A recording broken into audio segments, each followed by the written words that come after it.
Live from the pitch pad in New York City. Get ready to unleash your inner entrepreneur with Pitch Live with Amy Summers. Whether you're a seasoned entrepreneur or just dipping your toes into the Shark Tank, this is the place to be to discover how to turn your pitch into reality. Fasten your seatbelts, pitch stars, because the spotlight is on you and we are about to make success happen. On this episode of Pitch Live, I had a 32-year-old woman who had breast cancer and wanted to do what we call an immediate reconstruction, meaning doing it in the same operation as the mastectomy, which is actually a much better way to go. So I sent the letter in. I thought it was merely a formality. And then I got a letter back from her insurance company that said, we're not going to pay for breast reconstruction on your 32-year-old patient because it's on an organ with no function. That really made me mad. I was like, you're going to pay and everyone's going to pay. Get ready for Pitch Live in 3, 2, 1. Welcome to Pitch Live. I'm your host, Amy Summers, founder and president of Pitch Publicity and Inisi Vox. I'm also a hardworking entrepreneur who is passionate about helping you reach success in any area of your life. And I know that is possible after decades of experience in perfecting the pitch and enhancing communication skills, which is why I'm here today and joined by Dr. Christine Horner, whom I've had the pleasure of working closely with for nearly 2 decades as her publicist. And together we have worked on countless media campaigns. And I can confidently say that Dr. Horner's impact as a health advocate and pioneer is nothing short of remarkable. Welcome, Dr. Horner. Thank you. I'm so used to setting up interviews for you. So this is exciting for me to be able to interview you for my podcast. Gotcha. Me too. So I'm going to get into this big, long, impressive bio. But before I did that, I thought it would be fun to just do a fire round, a quick fire round of questions with you, just to get our audience familiar with you before I give them all of the details. So I'm going to ask you a few questions and just give you 2 choices to answer. So don't think about it. Just give me your first reaction. You ready?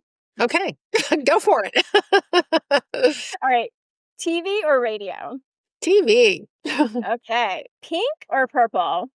Purple. Oh, okay. Walk or run? Walk or ride? Walk or run? Run. Oh, for God's sakes, run. All right. Ohio or California? Oh, that's a tough one. I'll say Ohio. Okay. You're changing. You were just in California 10 years ago. I got grandsons. Carrots or mushrooms? Oh, mushrooms. Mushrooms. We talked a lot about mushrooms. Yes, we did. All right. Dr. Horner is a nationally recognized surgeon, author, and professional speaker, and is a double board certified in both surgery and plastic surgery.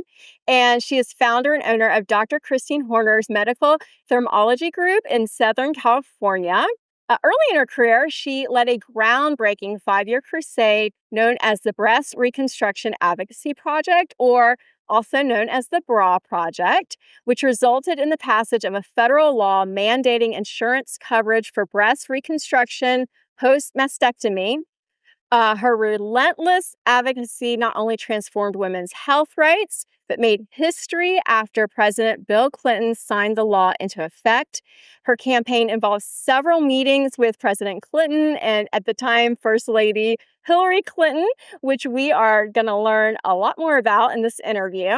Additionally, Dr. Horner is an award-winning author, and her book, Waking the Warrior Goddess, has become a trusted guide in breast cancer prevention, while her latest book, Radiant Health Ageless Beauty, is a transformative 30-day program for achieving extraordinary health and longevity. So welcome again, Dr. Horner. After so many years of scheduling media interviews, this is great to have you on.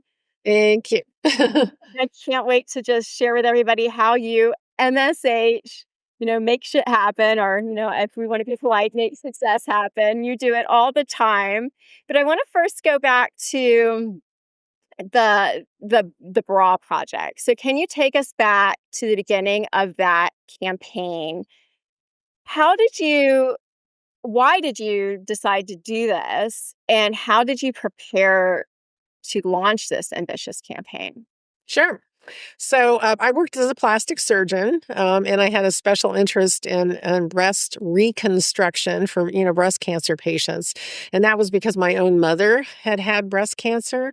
When I first started my practice, which was in 1991, I really tried to kind of build the breast reconstruction aspect of it, as well as the cosmetic.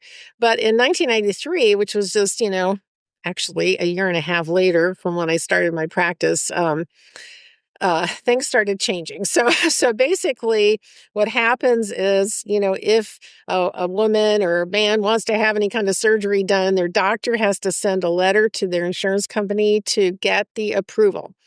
So I had a 32-year-old woman who had breast cancer and wanted to do what we call an immediate reconstruction, meaning doing it in the same operation as the mastectomy, which is actually a much better way to go.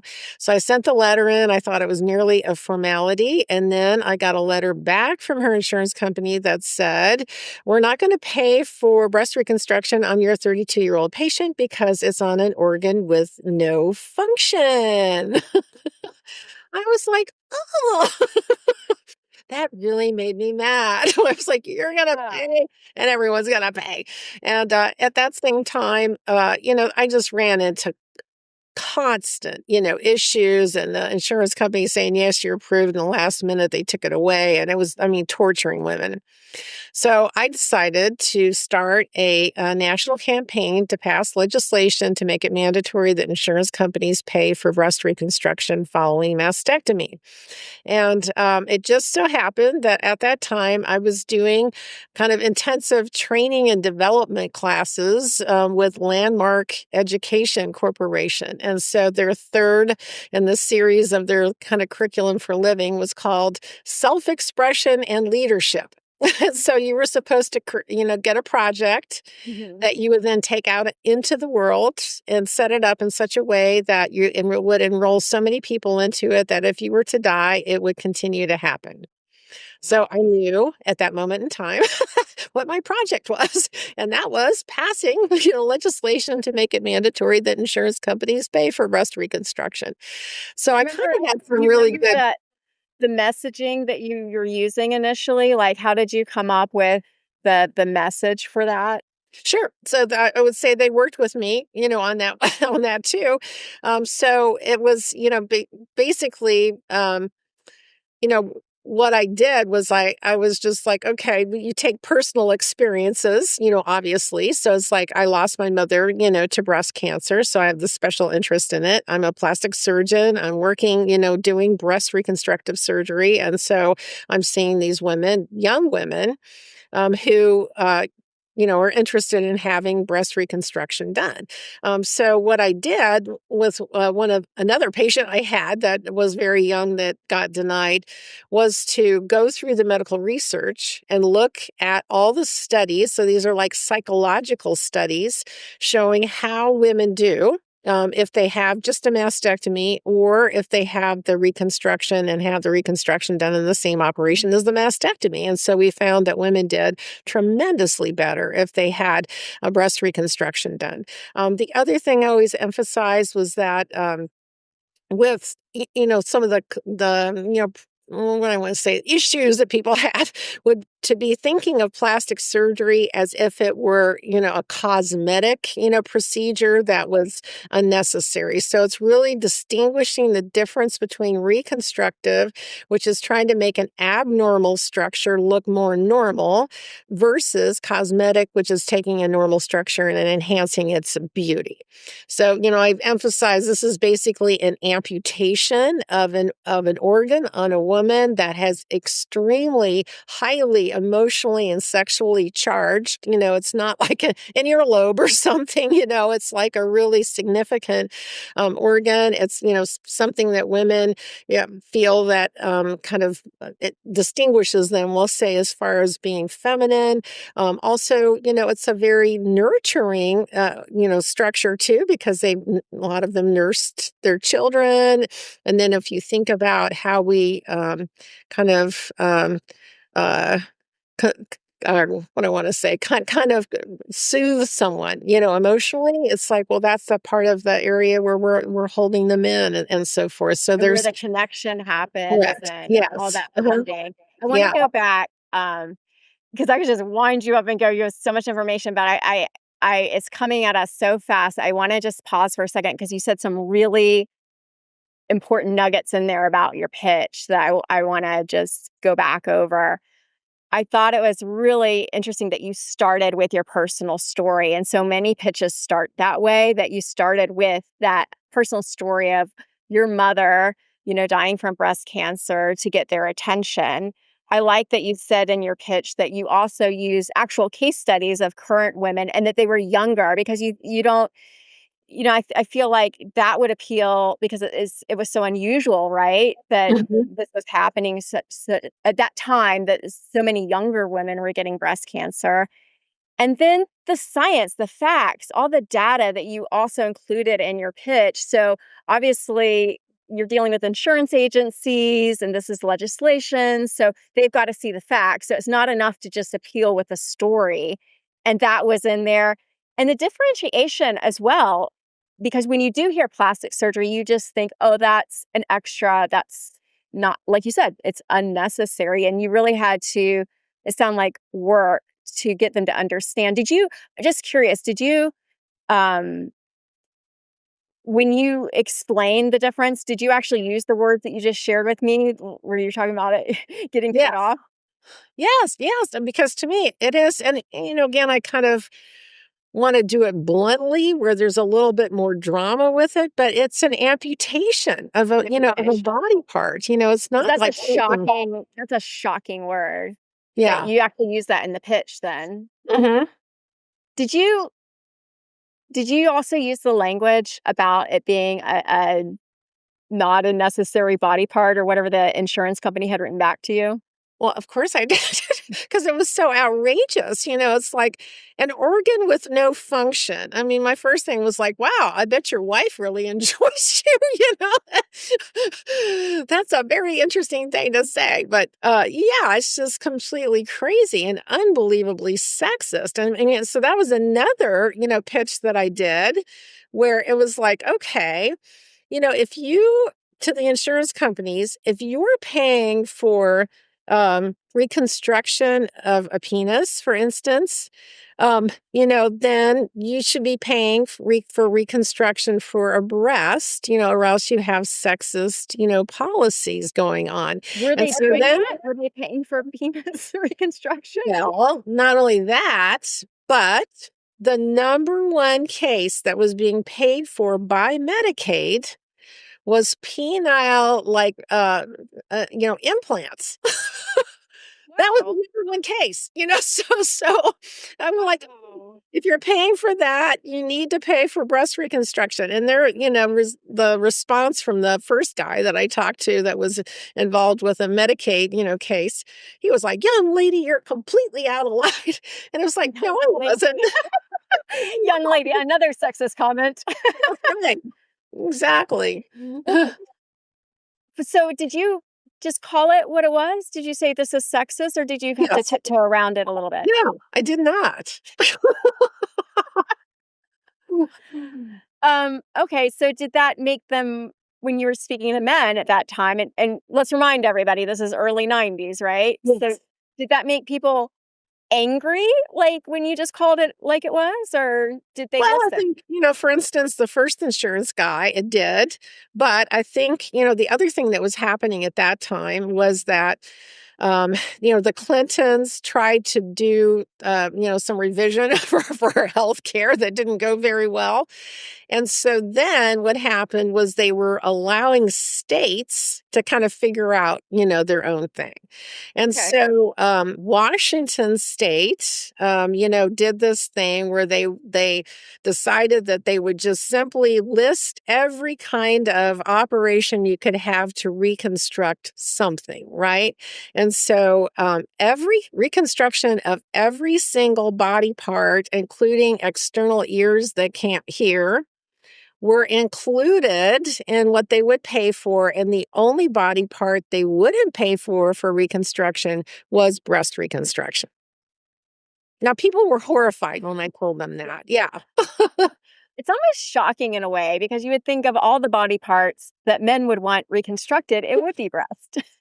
That would be it, yeah. Another thing I did was to kind of work with them emotionally too, where it's just Okay. like, "Okay, this is your mother, this is your wife, this is your daughter. Are you gonna tell her, she gets breast cancer, that she can't have her breast reconstructed?" That made a difference Right, too. really personalizing it for them Yes. so it's not just paperwork, Right. it actually part of their, like, family members. Yes. So, okay, so since it went state by state, did you have to go state by state and pitch this, or how did that work? Well, so what I did was I was a part of the national organization, for plastic surgeons. And so the thing that made the most sense to me was to have a different plastic surgeon in each state who lived in that state, who would be the person who kind of spearheaded it, because you have to have somebody who's actually explaining what the operation is and has full understanding of it. So what I did was to create like a manual because I know how busy plastic surgeons are.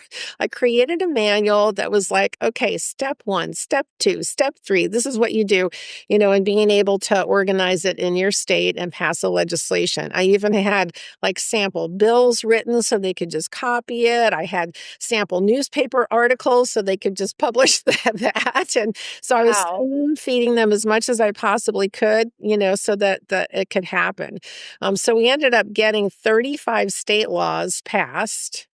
But that's when I discovered this, loophole law with the Employee Retirement Income Securities Act, where basically it says that there's so many exemptions for people in states that for state health care or health laws that it ends up that basically nobody's getting covered. So I was just like, okay, that's a waste of time. I just need to go talk to Bill.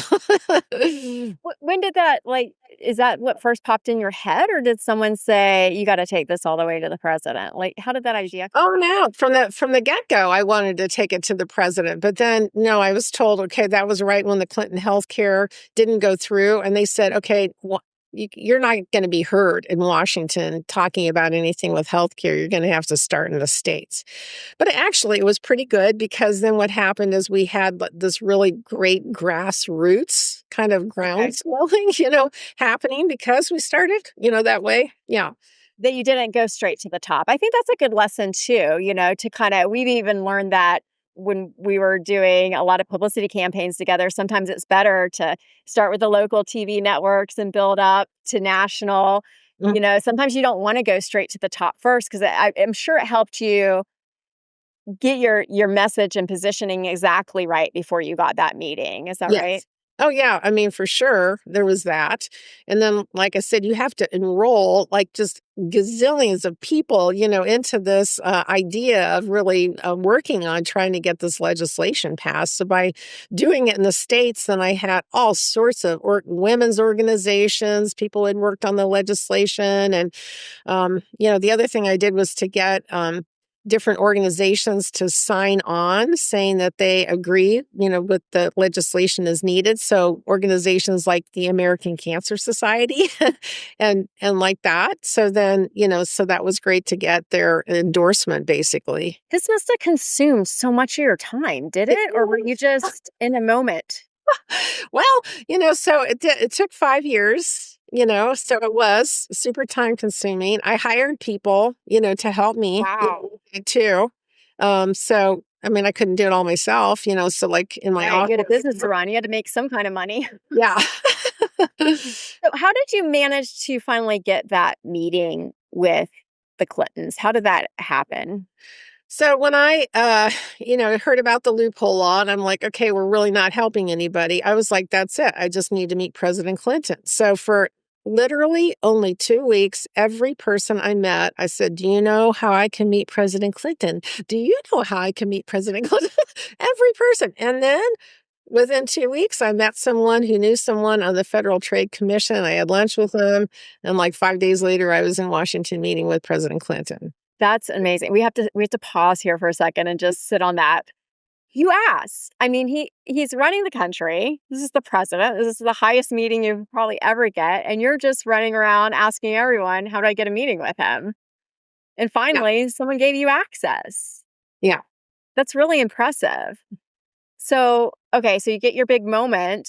How did the meeting come about? Did you pitch that, or did the person you know that knew a person get it for you? Well, so basically, I got my introduction and education about how our government works. So you cannot talk to a president for free.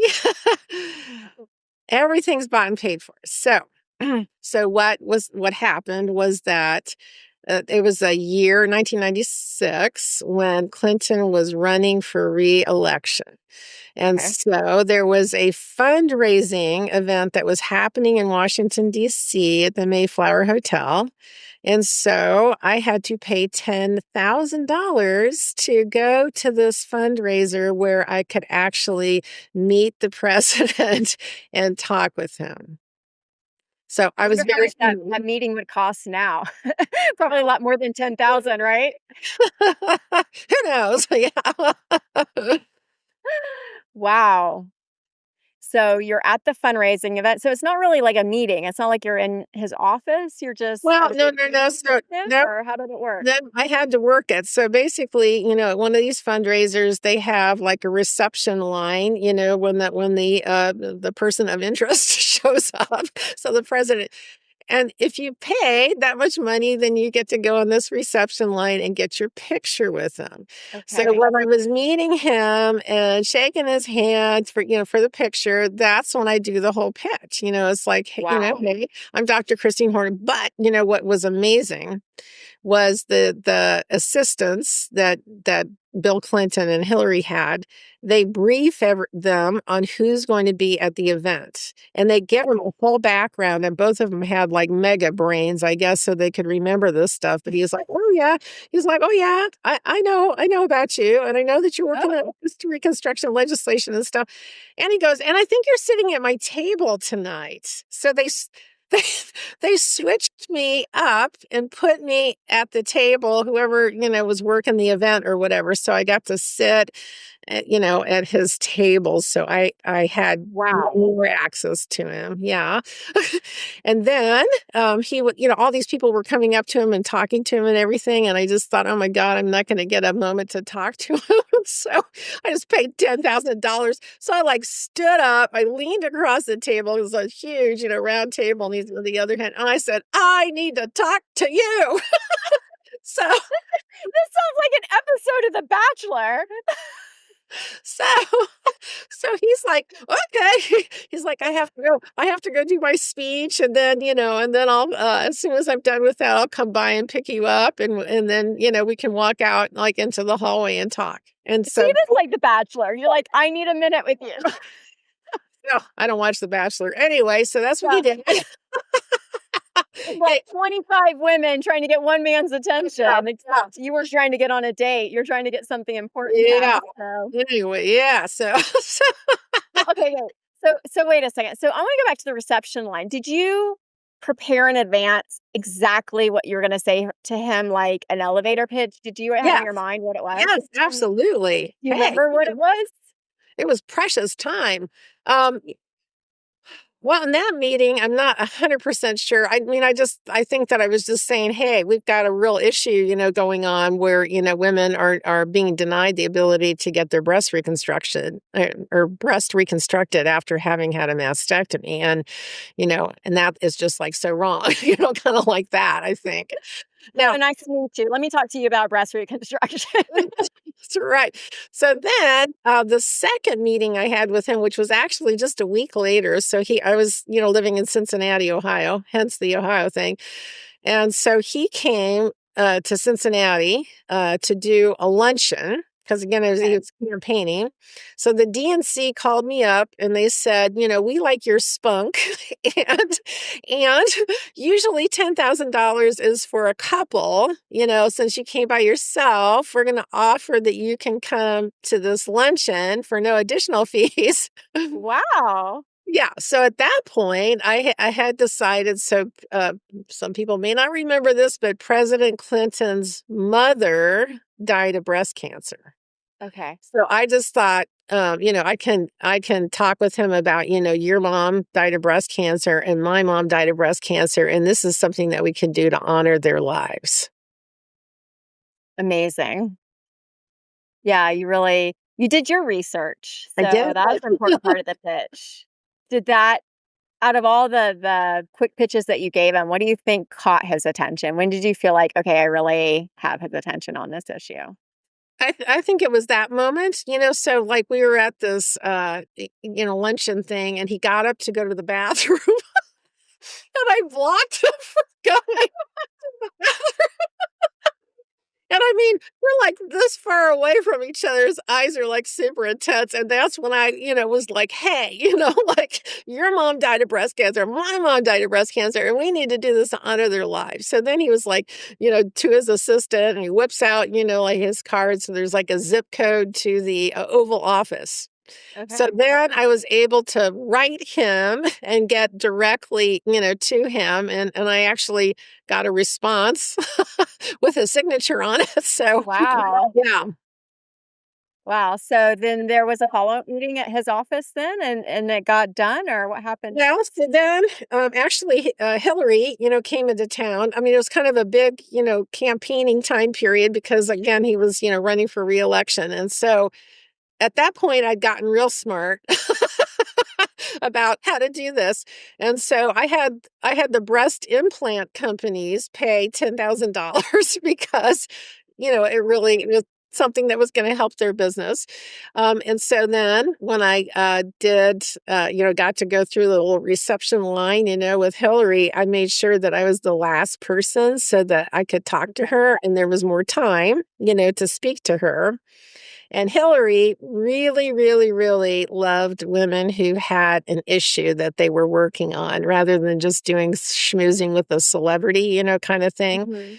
So when I talked to her, it's like, oh my God, she just was like, this is fabulous.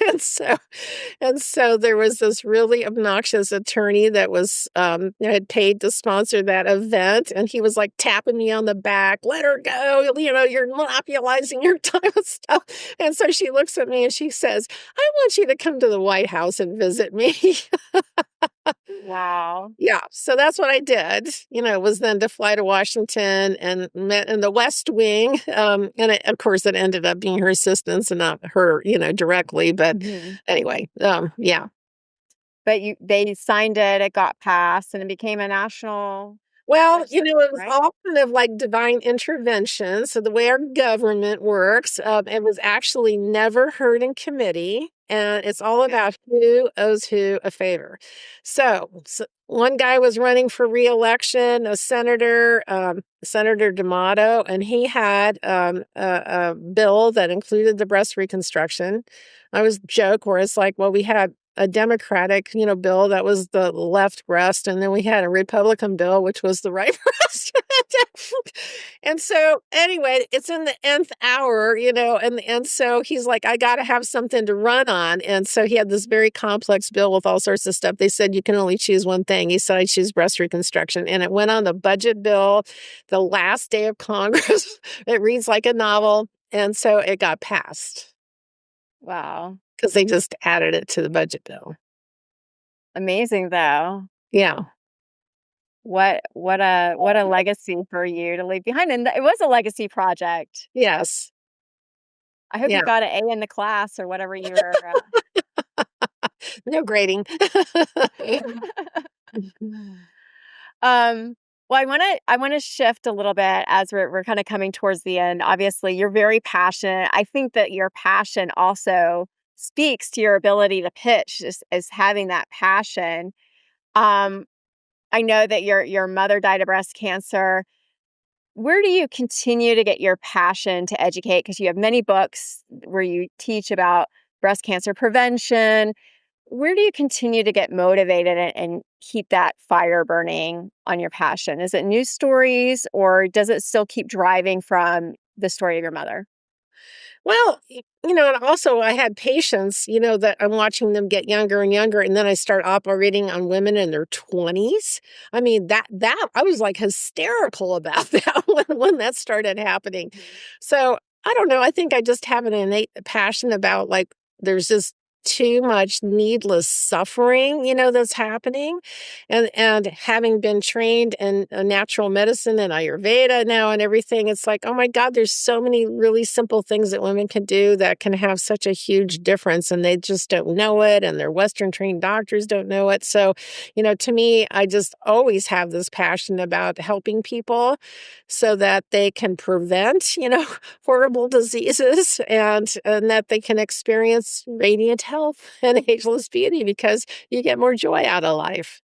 What do you think the most common misconceptions are about breast cancer prevention? Um, what do people don't understand about it that you like to bring to light? Sure. So I think, when I first started looking into it, it's like, why do we have a breast cancer epidemic? And I went to the medical research. I didn't know what I was going to find because I thought pharmaceutical companies sponsored all the research. But even this was like 30 years ago. And so when I started looking, I found thousands of studies, showing exactly why we have a breast cancer epidemic and ill health in general. And of course, it's all diet and lifestyle related. And at that time, I'd gone through medical school, general surgery residency, plastic surgery residency, not a single course in nutrition. I went back to my medical school like 20 years later to talk about Ayurveda in a lecture. They still didn't have a course in nutrition. So, I think the way that Western medicine is designed, it's not about health. I mean, I always say I didn't learn anything about how to create health when I went through all that medical training. I learned it when I studied Ayurveda. And so it's all a disease care system, and it's about suppressing symptoms or, with pharmaceuticals or cutting things out. Well, chronic diseases and cancers and things, that didn't work, that well.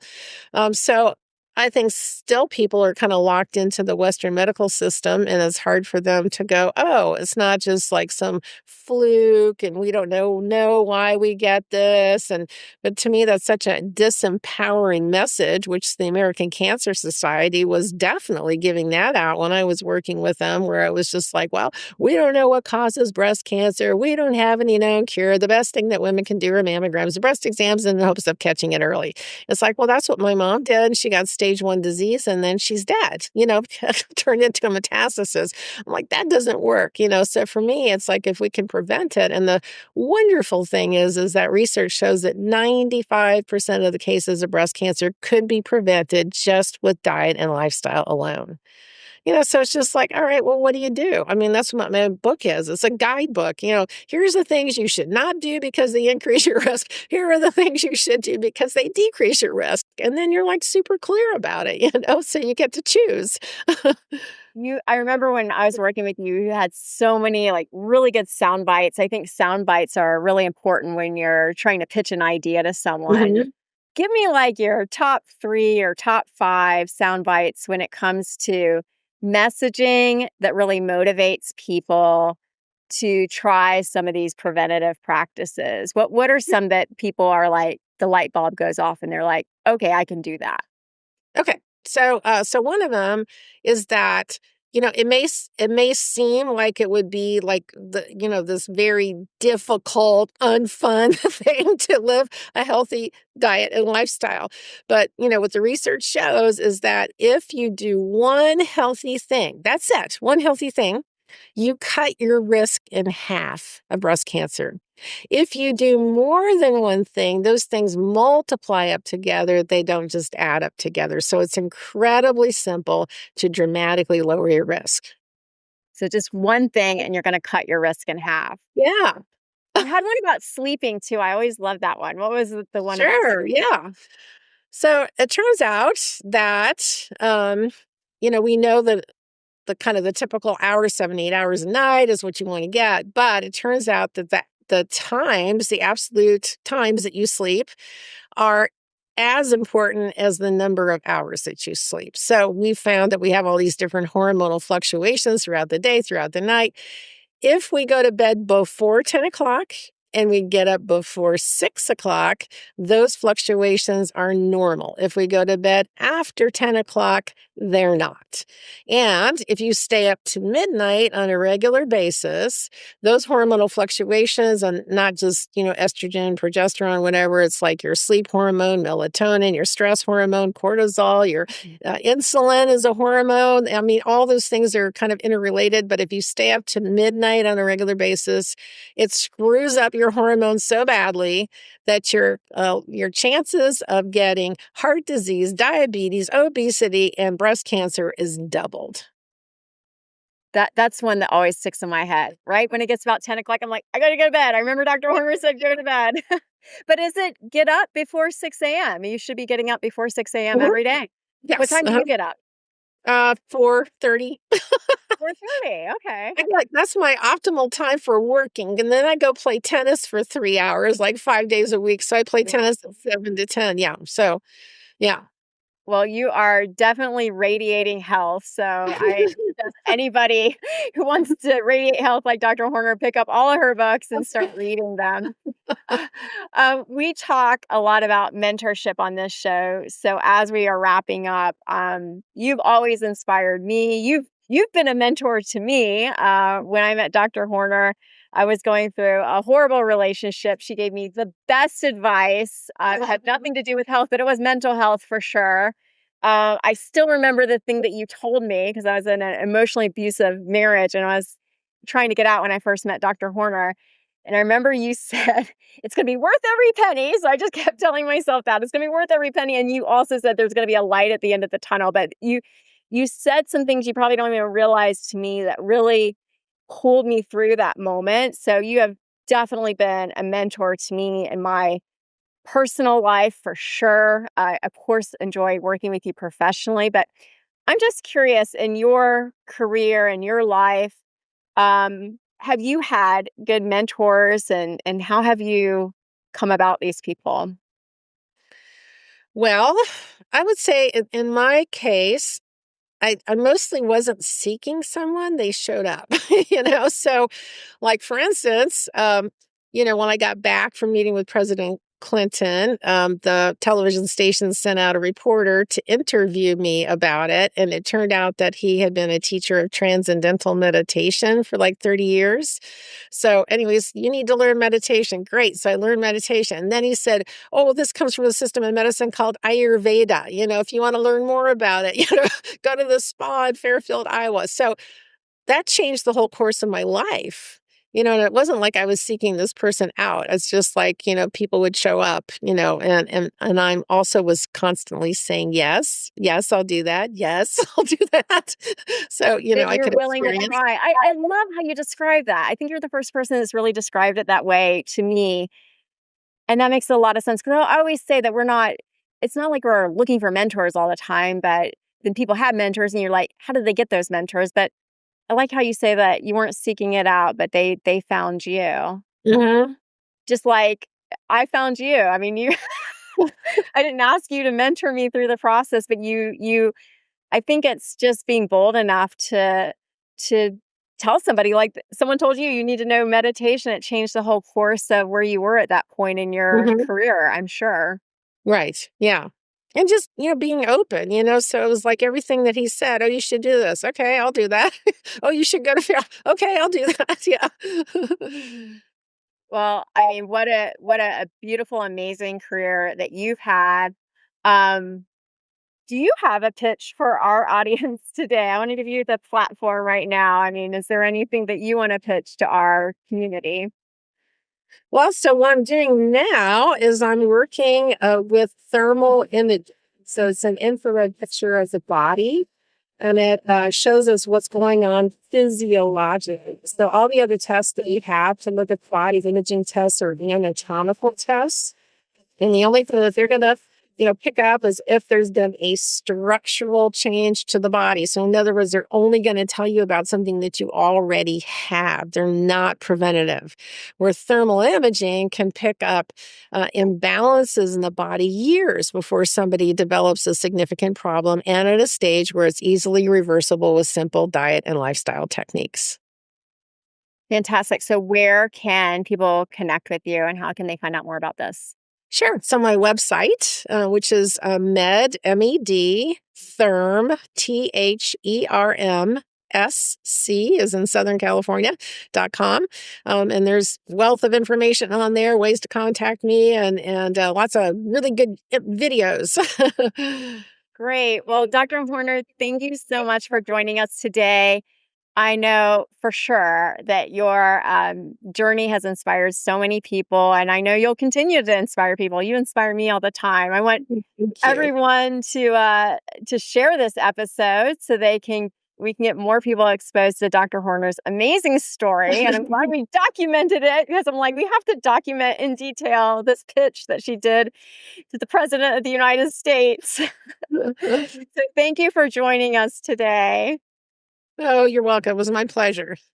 And be sure to follow Dr. Horner. She's on Facebook, LinkedIn, TikTok, Instagram. You can find her on Instagram at Dr. CH Therm, and then also Dr. Christine Horner on Facebook, LinkedIn, and TikTok. And thank you for joining us on this episode of Pitch Live with Amy Summers. Be sure to hit that subscribe button and give us a rating or a review. Your feedback helps us plan future episodes. I hope you were inspired today to get out there, to pitch, to advocate for yourself, to advocate for others, to go find out how to speak to the president. Dr. Horner did it. You can do it. And just really MSH. I mean, Dr. Horner is definitely an MSH leader. Make success happen. As a bonus, join us at Inisivox, where you can get motivated, hone your communication skills, and binge as much mentorship as you want whenever you need it. The link's going to be in our show notes, along with all of my social media handles and all of Dr. Horner's social media handles and website. So let's stay connected. And until next time, make success happen. Thank you, Dr. Horner. Oh, you're so welcome.